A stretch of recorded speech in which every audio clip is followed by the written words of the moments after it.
तो दोस्तों, you are most welcome on this channel in my new video.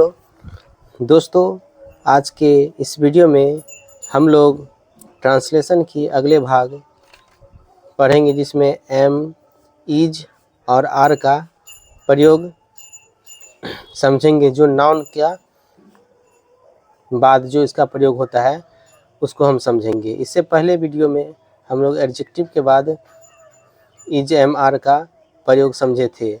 अब noun के बाद इसका प्रयोग कैसे किया जाता है वो हम समझेंगे। देखिए, सीधा और सिंपल बात में एक लाइन में हम आपको कहना चाहेंगे कि सिंगुलर नाउन के पहले ए और एन का प्रयोग होता है। सिंगुलर और काउंटेबल नाउन, अनकाउंटेबल नाउन के पहले ए एन का प्रयोग नहीं होता है।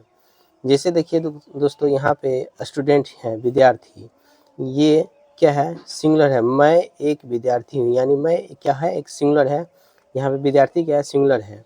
तो इसके पहले क्या है? ए का प्रयोग होगा। और इसका आप लोग पहले जानते थे, सब्जेक्ट, वर्ब और ऑब्जेक्ट, इसके अनुसार जो है ट्रांसलेशन का सेंटेंस बनता है। तो देखिए, यहाँ पे मैं का आई हो जाएगा, हूँ का एम हो जाएगा, और एक का ए हो जाएगा, और विद्यार्थी का स्टूडेंट हो जाएगा। इस सब को हम सब्जेक्ट, वर्ब, ऑब्जेक्ट के रूप में अगर सजाएंगे तो क्या हो जाएगा? I am a student. ठीक है, तो इसी प्रकार हम लोग ट्रांसलेशन बनाते हैं, और इसमें कुछ खास नहीं है। बस ए और एन का प्रयोग हम लोग कहाँ करेंगे इसी को हम जानेंगे। देखिए, तुम एक गायक हो, तो इसका होगा यू आर ए सिंगर।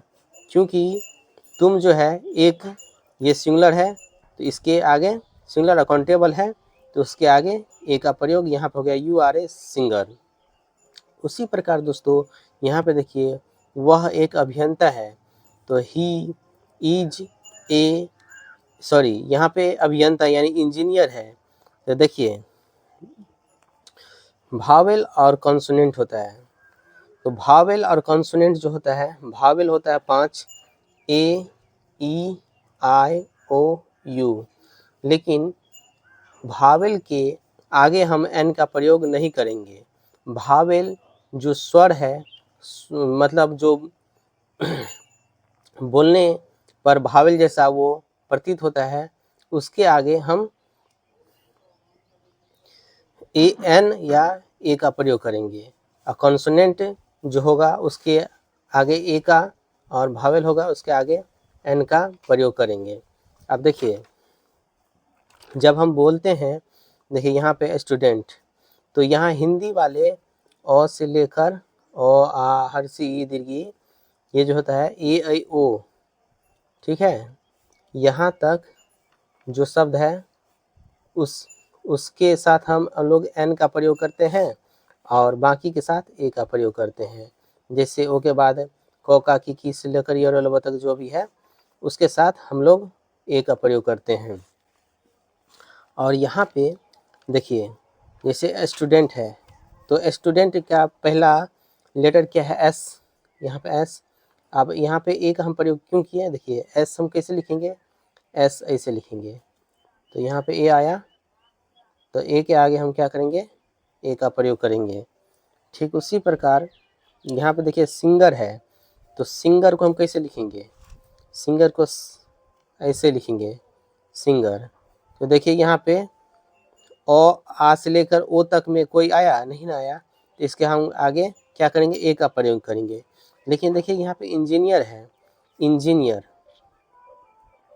तो इंजीनियर, इंजीनियर, इंजीनियर ऐसे होता है ना।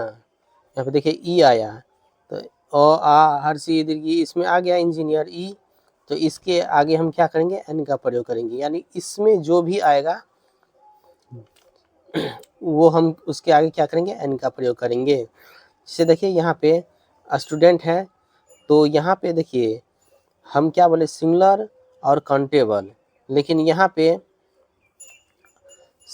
काउंटेबल तो है, लेकिन ये प्लुरल है, तो हम प्लुरल के आगे ए या एन का प्रयोग नहीं करेंगे। जैसे कि वी आर स्टूडेंट्स, स्टूडेंट्स हो गया, एक से अधिक हो गया, यहाँ पे एस लग गया, ठीक है। हम लोग एक से अधिक हो गया तो वहाँ उसके आगे हम ए या एन का प्रयोग नहीं करेंगे, ठीक। देखिए यहाँ पे राम और श्याम है, एक से अधिक है यानी प्लुरल है।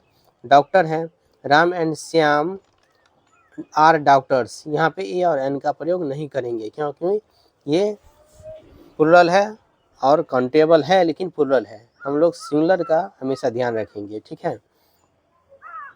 वैसे दे आर टीचर्स, यहाँ भी एक से अधिक हो गया तो यहाँ भी एन का प्रयोग नहीं होगा। वैसे सीता और गीता गायिका है, Sita and Geeta are singers, इसके आगे ए आर एन का प्रयोग नहीं होगा।